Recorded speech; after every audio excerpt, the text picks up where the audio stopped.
Hey, what's up, ladies and gentlemen? Ryan here with the DFS 5-pack. Take a couple minutes today on this lovely Friday morning and just talk about a couple of tips that will help you with your DFS game overall, help you with your profit margin, have a little fun.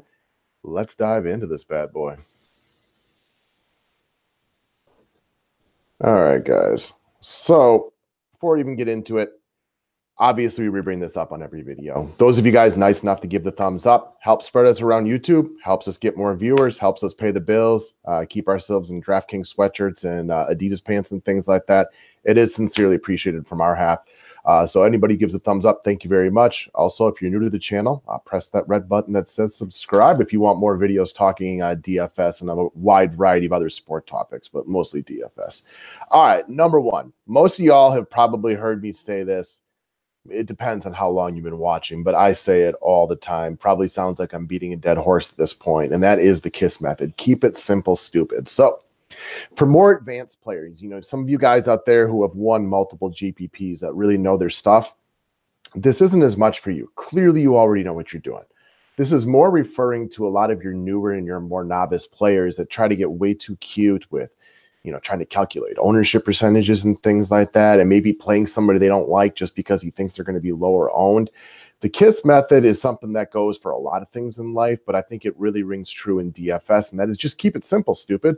Just make the best plays more often than not, and you will find yourself winning more money. And I think we got a great example. One of our customers, as you can see down in the bottom right, had his nice night last night, and he attributes a lot of that to not spreading himself so thin, not playing too many lineups. And maybe if he was putting his favorite lineup in cash, whether it was our picks or his own, but then going out there and making too many wild calls in his GPPs. So even when he won his cash lineups, his profit margin might be down.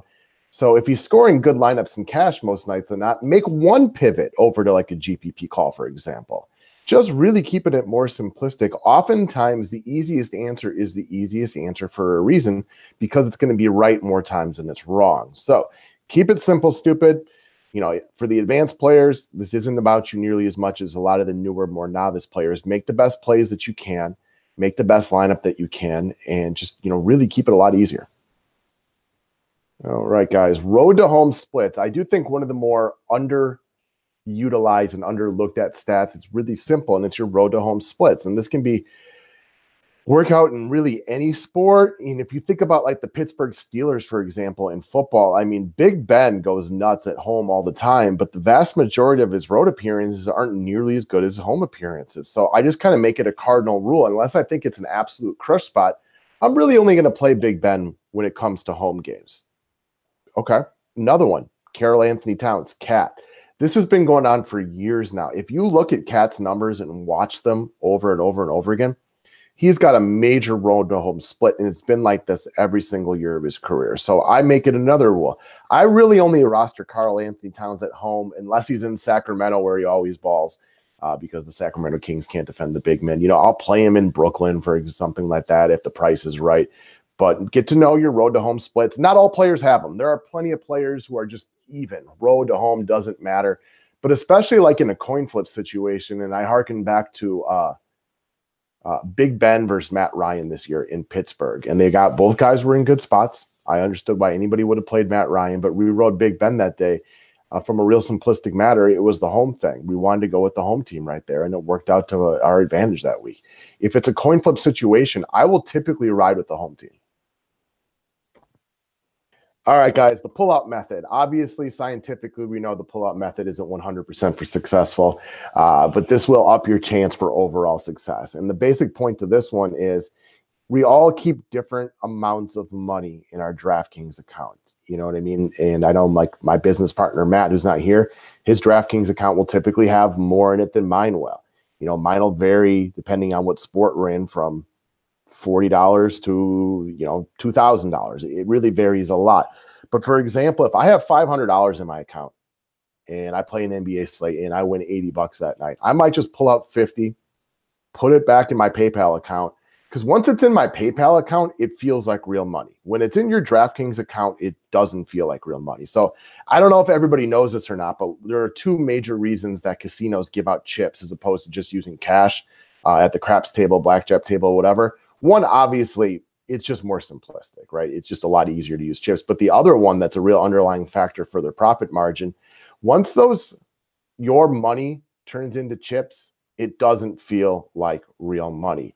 And I think about it this way, when I was in high school and I would go play blackjack for $25, $50 a hand, it didn't feel like real money because they were chips. Now this, much, much older, if you asked me to put down a $50 bill every time I wanted to make a $50 blackjack bet, I don't know if I could part with that quite as easily. So when your money is in your DraftKings account, it doesn't really feel like real money because you're going to bet it at some point. So pull up $50 here and there. You'll never even know it's gone out of your DraftKings account, but once it piles up in your PayPal account, it'll make for easier money later on. So that's the pull-out method. It works sometimes, but it will help you for long-term success if you use it more times than not. All right. This is one that Matt's really done a good job of getting me onto, and it is difficult. It's a lot easier to preach than it is to practice. And that is, if you don't like a slate, take the day off. Play light. It just is easier. And if you like a slate, don't be afraid to play a little bit heavier. And, if you got a Monday slate and a Tuesday slate and you play for $50 a day on average, but you love Monday and you hate Tuesday, play for 80 on Monday and 20 on Tuesday. I actually did a good job of that twice this week, and it worked out both times. It doesn't always work out, but on Monday, once we got the news that CP3 was out, Eric Gordon fit perfectly into a lineup that I really liked. That lineup overall was probably the highest number of successful players I had in any lineup this year. Everybody was on fire except for one guy who was just neutral. So I played bigger that day. I wasn't even planning on it, but when the lineup got set, I'm like, I really, really like this one. So I entered into a bunch of extra double ups. 2 days ago, I think it was, I hated the NBA slate. Had Matt do the whole write-up because I didn't like it at all.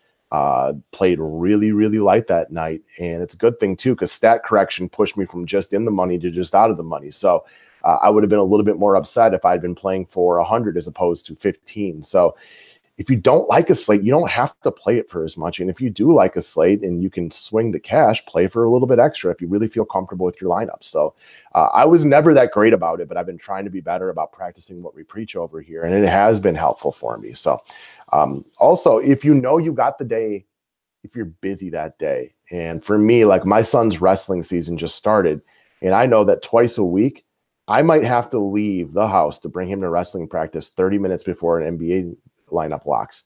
When you're in transit for that 30 minutes and you can't make adjustments on late scratches, that there could be some potential moves out there that could really give it to you right in the old pooper. So you got to make sure that you can be present. And if you can't be present for those last minute moves, bow out or play down that day. And that will help your overall profit margin, because there's nothing worse than finding out you missed an obvious move that cost you some money. A couple weeks ago, a lot of you guys know I bartend like once a week, get out of the house a little bit, make a few extra bucks, but I missed because I didn't have a chance to evaluate a really obvious chalk play because somebody was out. I can't remember who it was.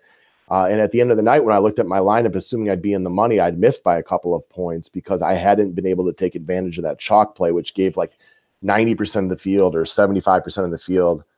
I would say like a 15-point advantage on me right away. And that was just in a very simplistic fashion.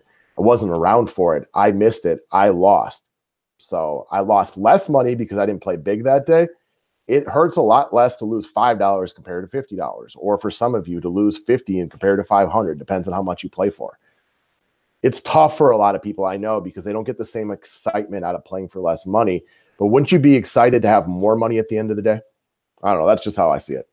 Last up, and this is one that I'm a firm believer in. Not everybody agrees with me on this one, but to each his own. I think that's one of the beautiful parts about DFS and life in general. There's a bunch of different ways that you can get things to work for you, whatever's fun for you, whatever helps you. For me, a big thing that helps me be able to make quick pivots and to understand this thing, besides just watching a lot of sports and studying this all day long, watch box scores as opposed to just watching your DraftKings scores. One, you're going to get too invested on how your guys are doing when you see the score, and those things can change so quickly. But when you watch the box scores, you get a real good idea of what coaching rotations are, when guys are in, when guys are out. And then you can kind of pair that with what you believe the game flow might be for a certain situation, or what you think the final score might be, when guys will be when guys will be out. For example, I don't play Damian Lillard unless I'm pretty damn confident it's going to be a really close game, because Dame is a great opening act. You'll see Lillard a lot of times rock out about 20 DK points in the first quarter. And then from quarters, 2 and 3, he may only toss in another 10 to 15. Then he comes back, and in the last 6 minutes of the fourth quarter, he might bust out another 15, 20 DK points because he's a great opening act and he's a great closer. But in the middle of the game, he oftentimes will, find himself deferring to Evan Turner, CJ McCollum, Nurkic, and things like that. I like Damian Lillard when I think it's going to be a close game and he's going to be trading blows down the stretch. For those of you who watched the NBA last night and you checked out that early game when Toronto hosted the Golden State Warriors, you saw that there once again with Kawhi and KD trading blows down the stretch. And sometimes that's what you're looking for out of your players. So you like to watch how things progress, and you can do that by studying box scores as opposed to just watching the 8 guys that might be in your NBA lineup that night. This way you can watch everybody. Like, I didn't play Gallinari last night, but I like being able to track when he was in on a back-to-back, what kind of minutes, when did he succeed, and things like that. So for me, it's always been a big help. Especially in basketball when, there's so many guys to look at and things change throughout the day. In baseball, it's just not as much to look at with so few at-bats. But I like to do that for basketball, I think, is the number one sport. So just a few things I feel like personally helped me with my DFS game. Hopefully somebody got something out of this. If you want to, go ahead and give that thumbs up. It is always sincerely appreciated. If you haven't subscribed to this channel yet, guys, go ahead and do so. We're on here every single day with free information. Then if you want like the full show and all the podcasts and everything that goes along with it, just go sign up to be a member, guys. Our rates are real affordable, only $30 for a monthly payment. Otherwise, you can get everything permanently forever for a one-time payment of $350. I know that's a big chunk of change for a lot of people, but if you play DFS every single day, there's probably not a better overall value out there than a one-time payment of $350 for all 3 sports. Thanks, guys. Have a great day. See you soon.